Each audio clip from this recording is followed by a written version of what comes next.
कहानी का शीर्षक है सास का घमंड। नीरज की शादी को अभी लगभग 7 महीने ही हुए थे।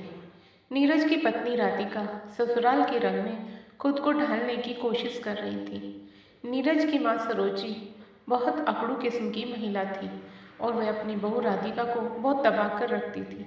लेकिन राधिका बहुत ही सीधी सादी सरल स्वभाव की लड़की होती है, तो उसे कोई खास फर्क नहीं पड़ता था अपनी सास की बातों से।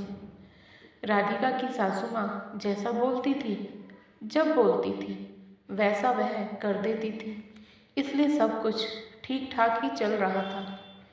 राधिका की ननद रश्मि भी अपनी माँ की भांति ही बहुत ही ज़्यादा घमंडी और चालाक किस्म की थी। रश्मि अपने पति के साथ पुणे में रहती थी और नीरज और राधिका की शादी के बाद अब दोबारा अपने मायके गर्मी की छुट्टियों में आई हुई थी। अपितु रश्मि का ससुराल भी दिल्ली में ही था। मायका और ससुराल एक ही शहर में होते हुए भी उसे अपने ससुराल से कोई मतलब नहीं था, क्योंकि वह बहुत तेज स्वभाव की लड़की थी और ससुराल में कोई अगर उसे कुछ बोल देता था तो वह लड़ाई झगड़े पर उतारू हो जाती थी। वह कभी ससुराल नहीं जाती थी। जिस दिन उसे वापस पुणे लौटना होता, उसके एक दिन पहले अपने ससुराल दिखावे के लिए चली जाया करती थी।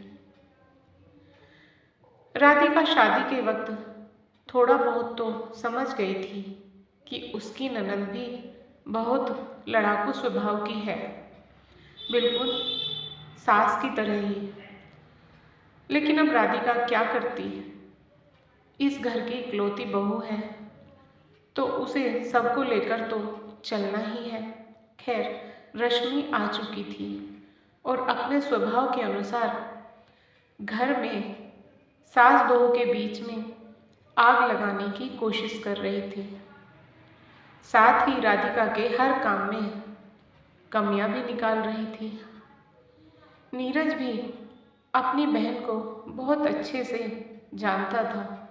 उसे पता था कि माँ के साथ तो राधिका जैसे तैसे एडजस्ट कर लेती है, क्योंकि वह चुप रहती है तो मम्मी भी कुछ नहीं बोलती है। लेकिन रश्मि यहाँ रहेगी तो मम्मी राधिका को कुछ ना कुछ ताना मारती ही रहेगी, क्योंकि रश्मि मम्मी को भड़काती ही रहेगी और खुद भी राधिका के साथ बुरा बर्ताव करती रहेगी। नीरज राधिका को समझाता रहता, कोई बात नहीं राधिका, जब तक रश्मि यहाँ पर है थोड़ा बर्दाश्त कर लो, कुछ दिनों में तो वह चली ही जाएगी। अब तुम क्या कर सकती हो राधिका, किसी का स्वभाव तो नहीं बदल सकती ना। राधिका भी इस बात को अच्छे से समझती थी और चुपचाप सारी बातें बर्दाश्त करते हुए अपनी गृहस्थी को संभाल रही थी। इसी बीच एक रात उसकी मम्मी का फ़ोन आया कि उसके पापा को हार्ट अटैक आया है। ऐसी खबर सुनकर राधिका बहुत तेज तेज रोने लगी। नीरज ने सुना तो अगले दिन राधिका को उसके मायके लेकर निकल पड़ा। राधिका ने घर से निकलने से पहले यह भी नहीं सोचा कि उसे जाने से पहले सासू माँ से तो परमिशन लेनी चाहिए, क्योंकि वह बहुत घबरा गई थी। अभी कुछ ही महीने तो हुए थे उसकी शादी को और उसके पापा के साथ यह सब कुछ हो गया तो वह बहुत घबरा गई और वह तुरंत नीरज के साथ अपने मायके के लिए निकल पड़ी। वहाँ पहुंचकर जब उसने देखा कि अब उसके पापा खतरे से बाहर हैं और अस्पताल से अब जल्दी घर पर आ जाएंगे, तो उसने थोड़ी राहत की सांस ली। 2-3 दिन अपने मम्मी पापा के पास रहने के बाद उसकी मम्मी ने बोला, बेटा तू जल्दी जल्दी में शादी के बाद पहली बार ऐसे अचानक घर आ गई। अभी तेरी नई नई शादी हुई है, तू जाकर अपना घर संभाल। राधिका ने बोला, हाँ मम्मी, लेकिन जब मैंने पापा की तबीयत के बारे में सुना तो मुझे कुछ समझ में नहीं आया और मैं और नीरज तुरंत यहाँ आ गए। नीरज ने राधिका की मम्मी से बोला, आप क्यों चिंता कर रही हैं मम्मी जी? मैं राधिका को लेकर आया हूँ। मैं उसका पति हूँ और वह मेरे साथ कभी भी कहीं भी आ जा सकती है। आप परेशान मत होइए। नीरज ने अपनी मम्मी को फ़ोन किया और बोला, मम्मी राधिका के पापा अब ठीक है, हम लोग कल ही घर वापस आ रहे हैं। लेकिन तब तक रश्मि ने अपने मायके में अपनी माँ को पूरा भड़का दिया था। उल्टी सीधी बातें उनके कान में भर दी थी। देख लो मम्मी, कैसी बहू लेकर आई हो तुम। ननंद मायके आई हुई है और वह खुद जानबूझकर मायके भाग गई। अरे कौन सी बड़ी आफत आ गई थी।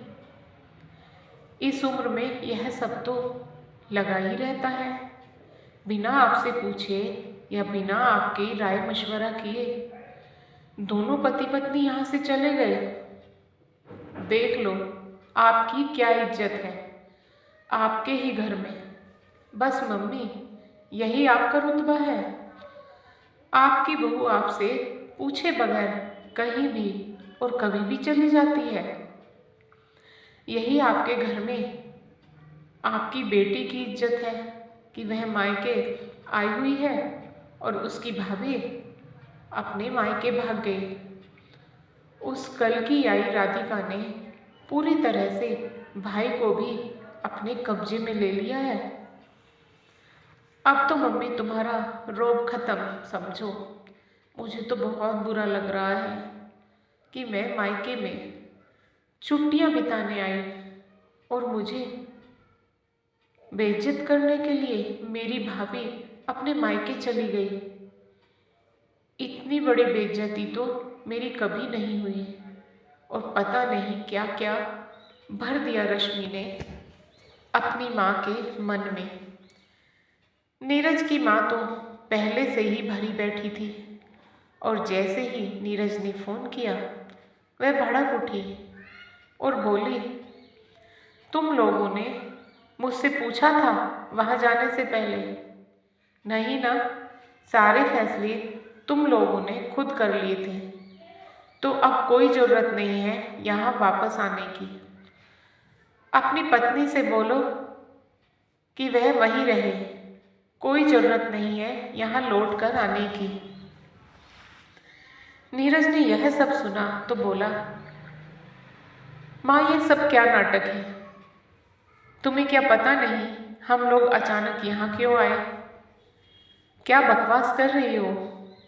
हम अपने घर नहीं आएंगे तो कहाँ जाएंगे?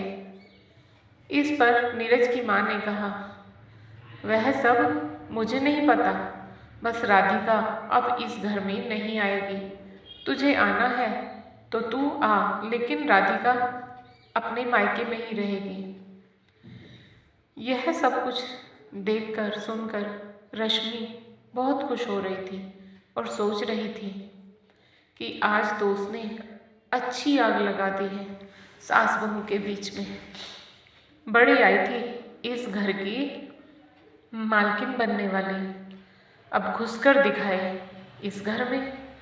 इस घर में पहले भी मेरा राज चलता था और आज भी मेरा ही चलता है, आगे भी मेरा ही राज चलेगा।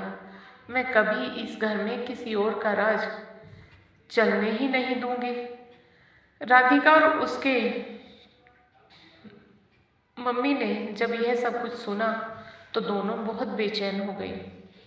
राधिका की मम्मी तो रोने ही लगी कि क्यों उन्होंने राधिका को फ़ोन करके सब कुछ बताया। उसका बसा बसाया घर उन्होंने तोड़ दिया। नीरज ने बोला, मम्मी जी, आप क्यों परेशान हो रही हैं? आपने कोई गलती नहीं की है। राधिका के पापा क्या मेरे पापा नहीं हैं? जब परिस्थिति ही ऐसी थी तो क्या हम दोनों नहीं आते? आप लोगों की कोई गलती नहीं है। आप परेशान मत होइए। मम्मी जी, मैं सब ठीक कर लूँगा। आप आश्वस्त रहिए। मैं हर कदम पर राधिका के साथ हूँ, क्योंकि मुझे पता है राधिका बहुत अच्छी लड़की है। नीरज राधिका को उसके मायके छोड़कर अपने घर वापस गया और अपनी माँ से इस बारे में बात की। लेकिन नीरज की अड़ियल माँ अपनी बात पर अड़ी हुई थी कि राधिका इस घर में नहीं आएगी।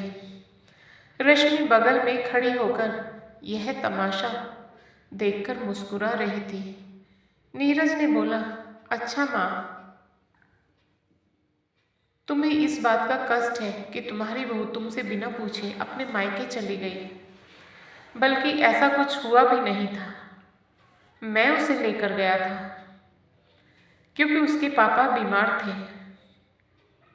मुझे इतना हक तो है ही कि मैं यह फैसला कर सकूं कि मेरी पत्नी कहाँ जाएगी और कहाँ नहीं।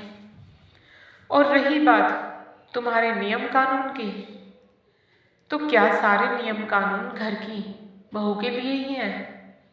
तुम्हारी बेटी को मायके आए हुए कितने दिन हो गए हैं और इस बीच में कितनी बार अपनी ससुराल गई है। जाना तो छोड़ो, फोन पर भी बात किया क्या अपने ससुराल वालों से? जबकि बगल में ही उसका ससुराल है। जरा अपनी बेटी को भी थोड़े संस्कार सिखा दो। इस पर रश्मि भड़ककर बोलने लगी, देख लो माँ, जो भाई मुझे कभी कुछ नहीं बोलता था, आज पत्नी के आ जाने पर मेरी बेइज्जती करने पर उतारू है। नीरज की माँ फिर से उसे उल्टा सीधा सुनाने लगी, खबरदार जो मेरी बेटी की तुलना अपनी पत्नी से की तो। हाँ, वह मेरी बेटी है, जब तक चाहेगी वह इस घर में रहेगी। तू कौन होता है इस बारे में बात करने वाला? नीरज ने बोला, जैसे रश्मि आपकी बेटी है ना, वैसे ही राधिका भी किसी की बेटी है और वह भी जब तक चाहे अपने मायके में रह सकती है। नीरज की माँ ने बोला, हाँ तो मैंने कब मना किया? मैं तो बोल रही हूँ कि अब उसे वहीं रहने दे, जब तक चाहे वहाँ रहे, उसका मायका है। लेकिन यह मेरा घर है और यहाँ तो वह अब नहीं आ सकती। रश्मि फिर कुटिल मुस्कान मुस्कुरा रही थी। नीरज ने कुछ नहीं बोला क्योंकि उसे पता था इन लोगों के आगे सर फोड़ने से कोई फायदा नहीं है। वह चुपचाप वहाँ से चला गया। दोनों माँ बेटी अपने तेज स्वभाव पर बहुत रौब से इतरा रही थी और खुश हो रही थी। 3-4 दिन हो गए, नीरज वापस नहीं आया तो नीरज की माँ को लगा कि नीरज कहाँ है, जरा पता तो करूं। और उन्होंने नीरज को फ़ोन किया और पूछा कि क्या तेरा भी अपनी पत्नी के साथ ससुराल में बसने का इरादा हो गया है? नीरज ने बोला, जी नहीं, मेरा ऐसा कोई इरादा नहीं है। अगर ससुराल में बसना होगा तो नौकरी पर कैसे जाऊंगा? मैं तो ऑफिस में हूँ। यह सुनकर नीरज की माँ का माथा ठनका और वह बोली, तू ऑफिस में है तो फिर घर क्यों नहीं आता है? अरे माँ, मैं ऑफिस से घर नहीं जाऊंगा तो कहाँ जाऊंगा? मैं तो रोज ऑफिस से घर ही जाता हूँ। नीरज की माँ ने बोला, यह क्या बकवास कर रहा है तू? नीरज ने कहा, माँ मैं बकवास नहीं कर रहा हूँ, मैं सच बोल रहा हूँ। मैं रोज अपने घर से ऑफिस जाता हूँ और ऑफिस से अपने घर जाता हूँ। साथ ही अपनी पत्नी राधिका के हाथ का बना हुआ लंच भी लेकर आता हूँ। यह सुनकर नीरज की माँ को यकीन नहीं हुआ। नीरज ने बोला, इन सब की जिम्मेदार तुम हो माँ। तुम्हारे इस अड़ियल रवैये की वजह से मैंने अपना किराए का एक अलग घर ले लिया है, जिसमें मैं अपनी पत्नी के साथ रहता हूँ। तुम्हारी जिद के लिए मैं अपनी बेकसूर पत्नी को तो नहीं छोड़ सकता ना।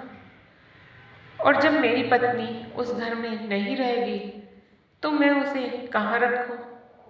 उसे मायके में तो नहीं छोड़ूंगा ना। और हाँ, और ना ही उसे अकेले किसी किराए के घर में रख सकता हूँ। तो मैं और मेरी पत्नी अपने किराए के घर में रहते हैं।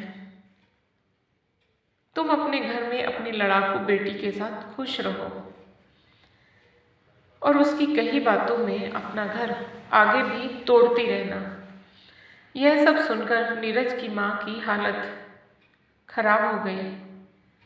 वह तो इस गुमान में थी कि राधिका के मायके वाले आकर उनके हाथ पैर जोड़ेंगे, उनसे माफ़ी मांगेंगे कि उनकी बेटी को वापस वह अपने घर में ले ले।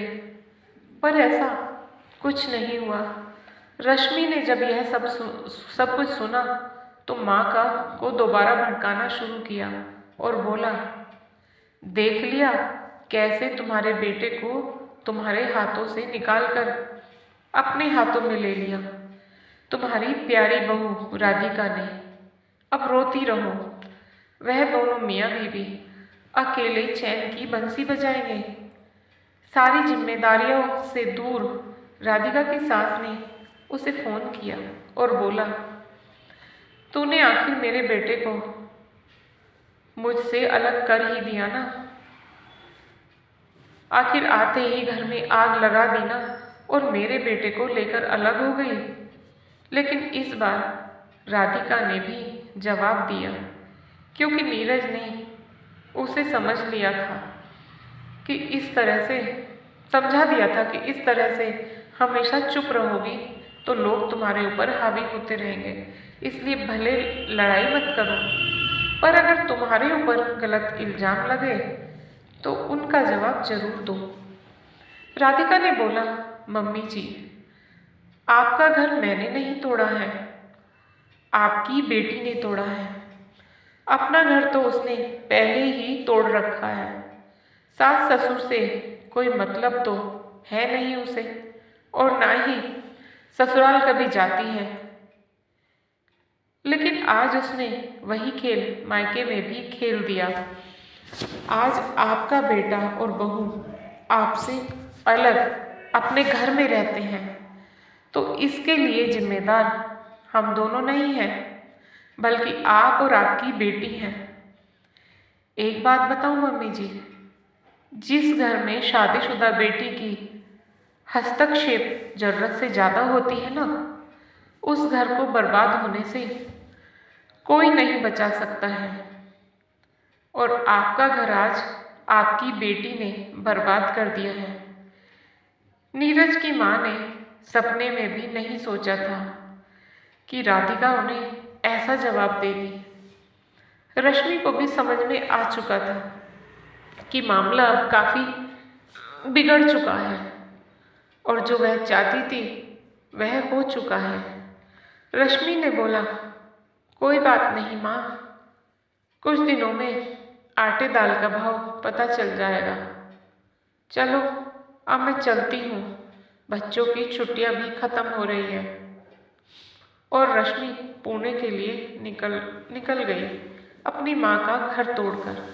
नीरज की माँ के पास अब पछतावे के अलावा कुछ नहीं बचा था।